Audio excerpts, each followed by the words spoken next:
मरियम नवाज साहिबा ने आपसे कुछ देर पहले प्रेस कॉन्फ्रेंस की। कल भी उनका ये मौक़िफ़ था, आज भी ये मौक़िफ़ था कि इमरान खान साहब ने वो एतमाद का वोट इसलिए हासिल किया क्योंकि एजेंसीज ने उनको सपोर्ट किया, उनके एमएनएस को अगवा किया और गन पॉइंट पे उनसे वोट लिया गया। सेनेट के इंतखाबात से पहले जिसमें आप लोगों को कामयाबी हुई, पीडीएम को कामयाबी हुई, उसमें आप लोग कह रहे थे कि एजेंसीज इस्टेब्लिशमेंट जो है न्यूट्रल है। गिलानी साहब ने कहा, बिलावल साहब ने कहा, अब्बासी साहब ने कहा। तो जो इलेक्शन आप जीत गए वहां पे न्यूट्रल थी, जो हार गए वहां पे आप इल्जाम एजेंसीज पे डाल देंगे कि उन्होंने ये काम किया है। देखिए, इसमें गिलानी साहब ने जो बात की है उसका जवाब तो वही दे सकते हैं, लेकिन ऐसे शवाहद जो हैं वो मौजूद हैं और ये लोग जो एमएनए साहबान हैं जिनका तल्लक हुकूमती जमात से भी है, तो ये चीज़ें जो है ये तब छुपती नहीं है। तो वो लोग जो है ये बात कर रहे हैं, डिस्कस कर रहे हैं और ये चीज़ें जो हैं ये हमारे भी इल्म में हैं और यकीनन मरियम नवाज साहिबा से जो है ये चीज़ें जो है बड़ी डिटेल उन्होंने बताई कि गोलरा में एजेंसीज का एक कंपाउंड है, वहां पे 2 एमएनएस को लेके गए। नाम बता दीजिए कौन थे वो एमएनएस, पता चल जाएगा, उनसे वेरीफाई कर लेंगे।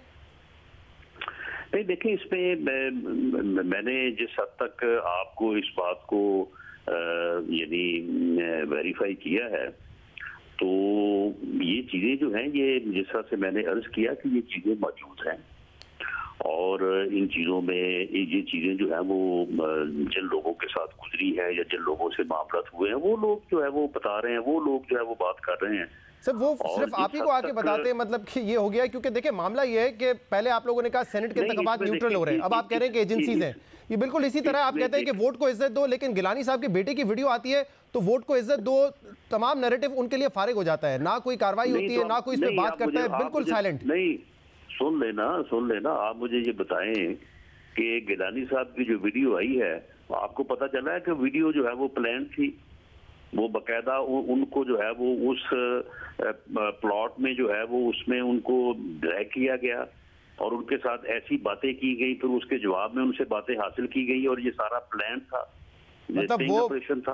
वो इतने मासूम थे सर कि उन्होंने कहा 5 करोड़ ले लें, 10 करोड़ ले लें, नासिर अली शाह साहब को फोन पे ले लिया, तरक्याती फंड दे रहे। वो इतने मासूम थे, वो यकीनन ऑफर ही कर रहे थे ना वहां पे। अगर उनको ट्रैप भी किया गया था, कोई स्टिंग ऑपरेशन भी था, तो वो तो उनका जो वहां पे वो बात सुन ले, अगर वो ऑफर कर रहे थे तो जो ऑफर ले रहे थे तो फिर दोनों ही मासूम ना हुए और उन दोनों को तो फिर खान साहब जो है वो कल गले लगा रहे थे, उनका जो है वो एहसान मान रहे थे।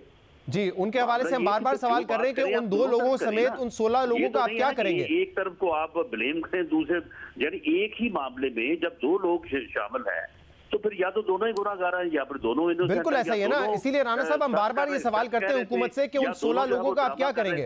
राणा साहब इसीलिए हम बार बार सवाल कर रहे हैं, कर रहा था, दूसरा जो है वो हक सच कह रहा था। राणा साहब इसीलिए हम हुकूमत से बार बार सवाल कर रहे हैं कि वो 16 लोग आइडेंटिफाई हुए तो उनका क्या करेंगे। लेकिन आप भी बताइए ना कि गिलानी साहब के हवाले से क्या करेंगे जो ये इंतखाबात जीते हैं और उन पर इल्जाम है कि उनके बेटे ने पैसा चलाया है, उनके बेटे ने रिश्वत दी है, ये इल्जाम है। तो आप क्या करेंगे गिलानी साहब के हवाले से? आप लोगों ने तो एक स्टेटमेंट जारी नहीं किया। सुन लें, प्राइम मिनिस्टर जो है, प्राइम मिनिस्टर के पास एजेंसीज हैं, प्राइम मिनिस्टर के पास सारे सोर्सेज हैं। वो कह रहा है कि मेरे लोग 16 बिके हैं, मेरे लोगों ने जमीर बेचा है। उन जमीर फरोशों से बाद में जो है वो वोट ऑफ कॉन्फिडेंस भी लेते हैं। वो बताएं वो 16 कौन है, क्यों नहीं बताते? वो कौन को बताएं वो?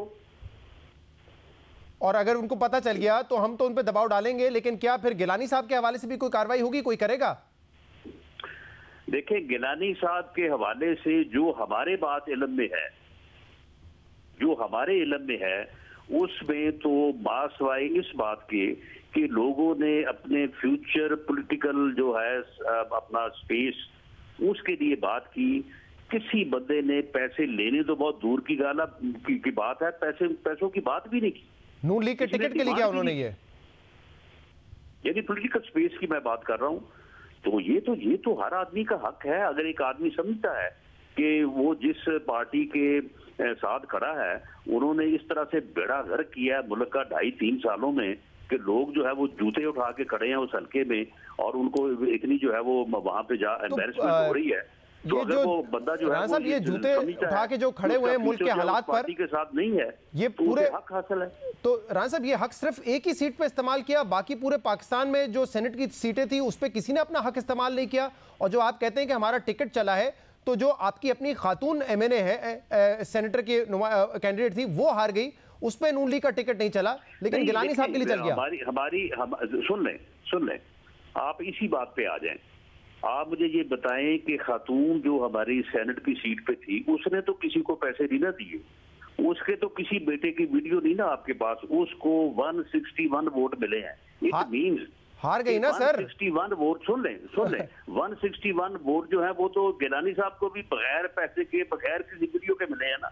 तो 161 पे हार जाते हैं ना वो, 161 पे हार जाते हैं सर। 3-4 को तो मैं जानता हूं कि जिन्होंने बगैर किसी जो है वो यानी पैसे लेने दूर की बात है, उनकी डिमांड भी नहीं थी, उन्होंने सिर्फ अपनी पॉलिटिकल स्पेस की बात की है, उन्होंने वोट दिए। तो आप कह रहे हैं कि 161 वैसे ही मिल जाते हैं, 161 से अगर 169 करना हो तो पैसे चलाना पड़ता है। सुन लें, सिर्फ जाती तल्लक की बुनियाद के ऊपर जो है वो गिलानी साहब को वोट दिया। मुझे तो लगता ये है कि ये 7-8 वोट जो हैं ये उनको इस तरह से मिले, ये पैसे वाली तो सारी है ही कहानी। लेकिन चलें, ये कहानी अगर वज़ीर आज़म साहब बयान कर रहे हैं तो बताएं कौन से 16 लोग हैं वो।